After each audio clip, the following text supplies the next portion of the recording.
Sometimes saying no is necessary to honor our own value and integrity. In an ideal world, forgiveness and redemption would be open paths for everyone, without exception. However, reality teaches us that certain actions and behaviors cut so deep that granting a second chance might not only fail to repair the damage, but could potentially allow more suffering. Here, we'll discuss the limits of forgiveness and the importance of protecting our emotional and physical well-being. Also, we aim to teach you to have open eyes and a cautious heart to identify situations where it's wiser to move forward, armed with the lessons learned, rather than reopening the door to the possibility of more pain. While we should aspire to compassion and understanding, it's also crucial to acknowledge the reality of someone's actions and their inherent consequences. Thus, Stoicism encourages us to look beyond our hopes and desires, to see the situation as it truly is. Thus, giving a second chance implies hope and belief in the other's capacity for change. However, the Stoics remind us that we must anchor our decisions in reason and objective reality, not unfounded optimism. This means assessing whether someone's past actions reflect a pattern of behavior that is unlikely to change, and considering whether granting a second chance could, in fact, harm us or perpetuate negative cycles. In this video, we will talk about 12 important topics for you to evaluate before giving someone a second chance. Pay attention, as all the topics discussed here are important. Stay focused until the end, and if possible, leave your likes and subscribe to the channel. It helps us a lot and costs you nothing. Let's go.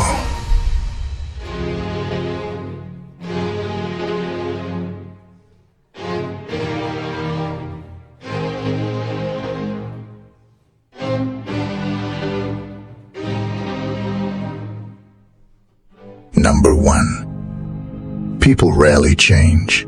Changing deeply ingrained behaviors or character traits requires not just recognition and the will to change, but also sustained effort and often professional assistance. This change process is intricate, difficult, and above all, rare. Often, people fall into the same patterns, not because they consciously choose to, but because those patterns are comfortable and familiar, even if they are harmful to themselves or others.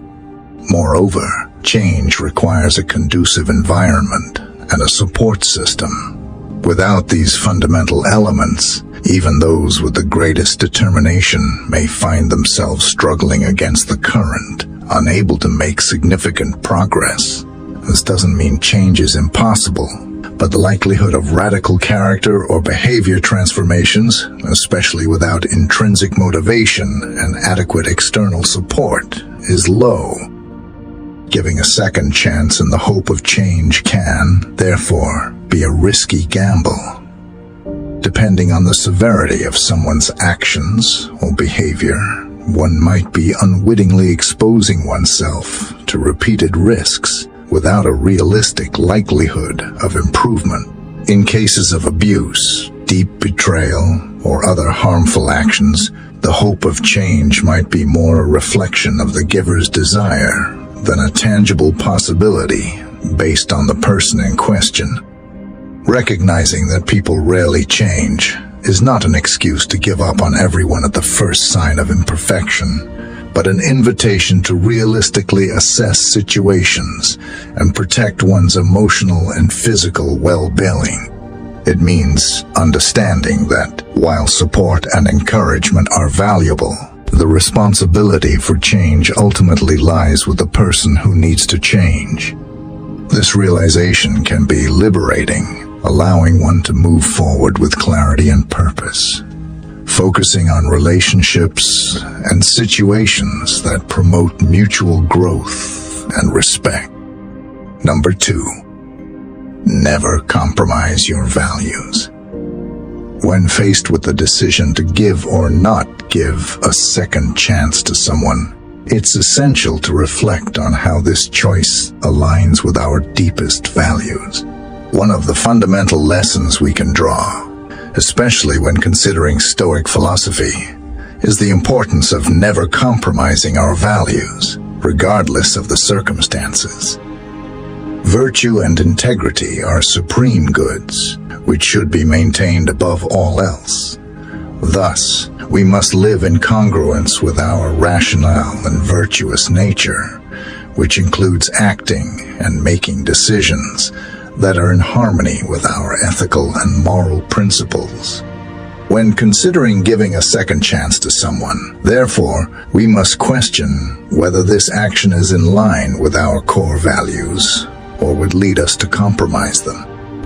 Compromising our values for someone who has demonstrated not deserving a second chance not only deviates us from the path of virtue, but can also lead to a cycle of disappointments and grievances.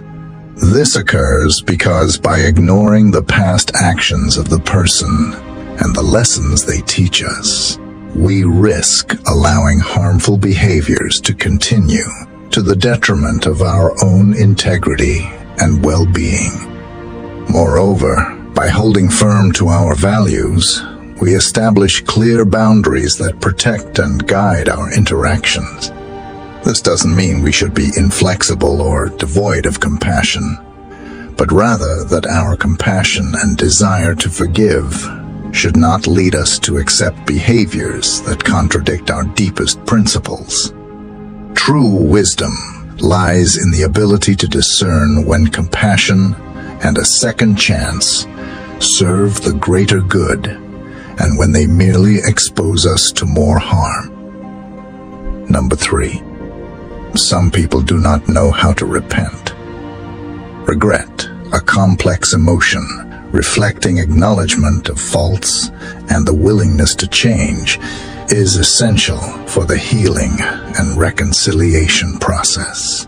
When someone shows no capacity or willingness to sincerely repent, it signals a lack of self-awareness and commitment to change, fundamental aspects for any form of growth or personal development. Genuine regret goes beyond a simple apology. It involves a deep understanding of the impact of one's actions on others, coupled with tangible efforts to make significant behavioral changes. Without this understanding and action, an apology can become an empty, repetitive gesture, eventually meaningless, leading to a cycle of harmful behaviors without real intention of improvement. Someone's refusal or inability to repent can be due to various factors, including pride, selfishness, or even deeper personality traits, such as narcissism or lack of empathy.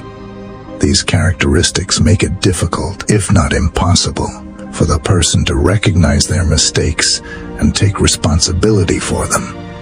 In such cases, giving a second chance may not only fail to address the underlying issues, but could also validate destructive behaviors and allow them to continue without consequences. Number 4. Forgiveness is not reconciliation. Forgiveness is an act of internal release, a personal decision to let go of the weight of resentment or hurt towards someone who has caused us harm. It does not require the other person to change, apologize, or even know they have been forgiven. It's a gift to oneself, a step towards inner peace and emotional well-being. On the other hand, reconciliation is a bilateral process involving the restoration of a broken relationship. It requires effort, understanding, and changes from both parties involved. For genuine reconciliation, mutual commitment to change, understanding, and respect for each other's needs and boundaries is essential. It's a path that demands rebuilt trust and, often, an agreement on how both sides can act differently in the future. It's crucial to differentiate between forgiving and reconciling. Forgiveness can be granted without the need to reintegrate the person into your life. There are situations where, despite forgiveness, reconciliation is not advisable or even possible, especially if the other party continues to demonstrate harmful, abusive, or treacherous behaviors. In these cases, maintaining distance is a form of self-protection and respect for one's boundaries. Choosing not to reconcile does not mean one has failed to forgive. It means recognizing that some relationships are unhealthy or irreparably damaged, and the best way to move forward is without the constant presence of the person who caused the harm. This decision honors the value of one's well-being and emotional health, establishing a safe space for healing and personal growth. Number 5. Chronic problems rarely disappear. Experience and observation reveal an uncomfortable truth. Such problems, deeply rooted in a person's personality or behavioral pattern, seldom disappear without significant intervention. These chronic issues can range from the inability to keep commitments, manipulative or abusive behaviors, to issues of reliability and mutual respect. They indicate deeper patterns, often rooted in past experiences, traumas, or even an inability to recognize and work on one's own flaws. In this context, the repetition of harmful behaviors is not just a possibility, but a likelihood, especially without recognition, genuine will, and effort to change. Choosing not to give a second chance in these circumstances is not an admission of a lack of faith in people's capacity to change, but rather a pragmatic acknowledgement that change is a difficult and often slow process. It requires not just the awareness and desire to change on the part of the person in question, but also a commitment to ongoing action to overcome these chronic patterns. Without these critical elements, the likelihood that the same problems will resurface in a relationship is high, potentially leading to more pain and disappointment.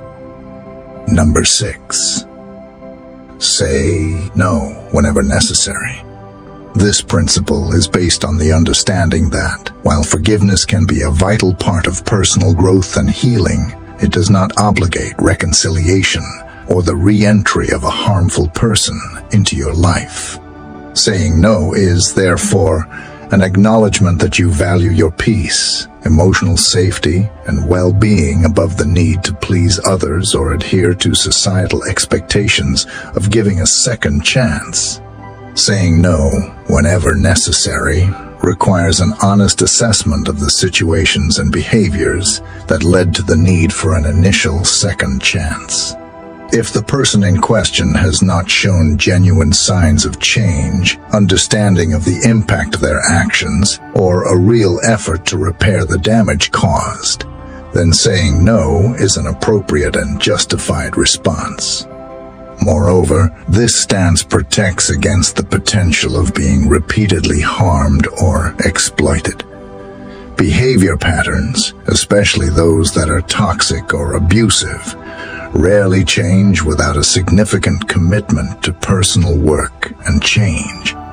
By saying no, you establish a clear boundary that not only communicates your refusal to tolerate such behavior, but also reinforces your dignity and self-esteem.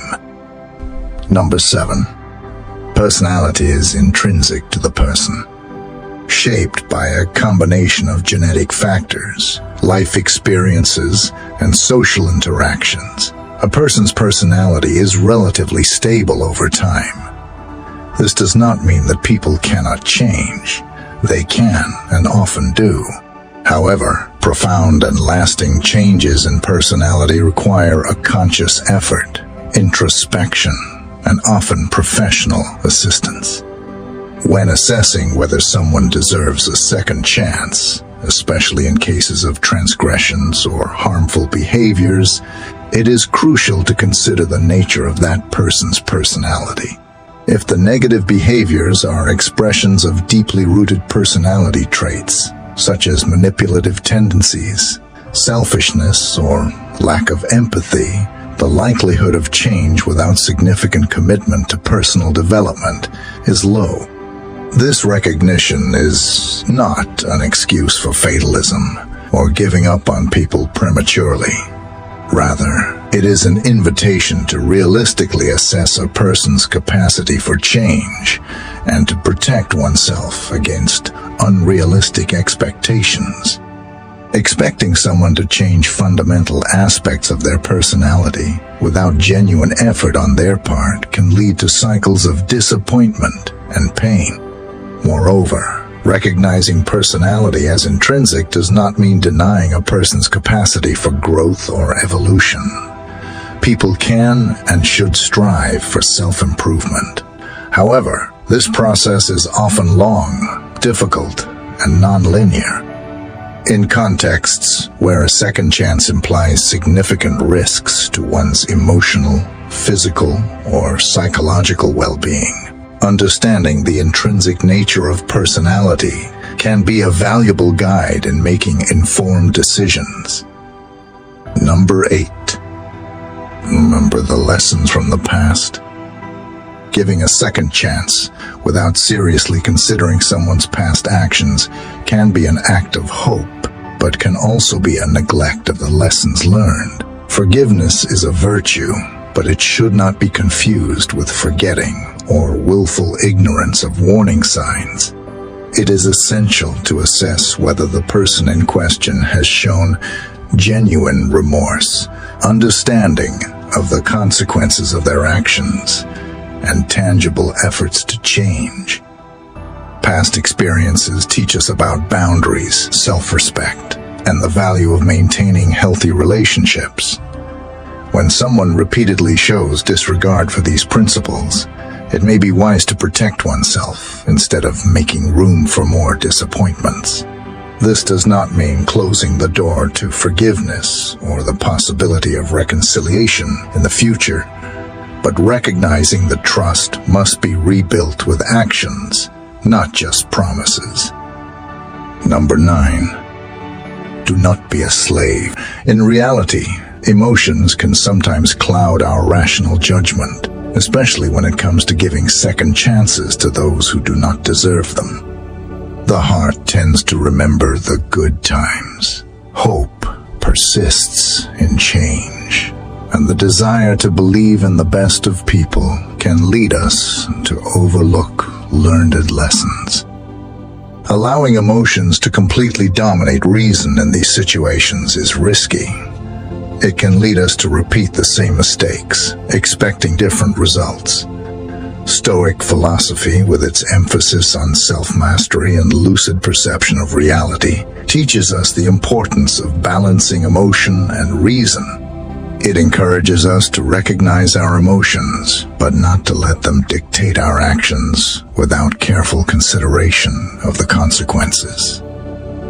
When it comes to deciding whether to give a second chance, it is crucial to pause and objectively assess the situation. This involves looking beyond how we feel about someone and considering their track record of actions, the likelihood of real change, and the potential impact of their actions on our life. Assess whether the person has demonstrated a genuine commitment to change, and if you are prepared to face the same issues again. This can help guide a more rational decision. Establishing healthy and clear boundaries is also a way to protect yourself. This does not mean closing the door to forgiveness or the possibility of reconciliation, but ensuring that such openings do not compromise your emotional or physical well-being. The decision not to give a second chance, in this context, is an act of self-care, not of bitterness. Number 12. You have a role in your own life. This means understanding that, although we cannot control the actions of others, we have total control over how we choose to respond to those actions. This includes the decision to grant or deny second chances. The decision not to give a second chance to someone is not merely a passive reaction to that person's behavior. It is an active choice that reflects our values, boundaries, and respect for ourselves. By embracing our active role, we also recognize that our peace of mind and well-being are our responsibility. Allowing someone who has repeatedly harmed us back into our life can be seen as a neglect of the care we owe to ourselves. Stoic wisdom teaches us that serenity comes not from external approval or circumstances, but from internal mastery and living according to ethical principles. Furthermore, taking an active role in our life means making deliberate choices about whom we associate with and how those associations affect our personal journey. Choosing to distance ourselves from those who do not deserve a second chance is also choosing the quality of influences we allow into our personal sphere. Finally, this principle encourages us to reflect on our personal growth and how adversities and difficult relationships have shaped us. Instead of remaining victims of circumstances or the actions of others, we are invited to learn from these experiences, to strengthen our character, and to make decisions more aligned with who we aspire to be. Thank you for watching. For those of you who made it here, please comment Armored Wisdom. I'll leave another video here that you might like. See you soon.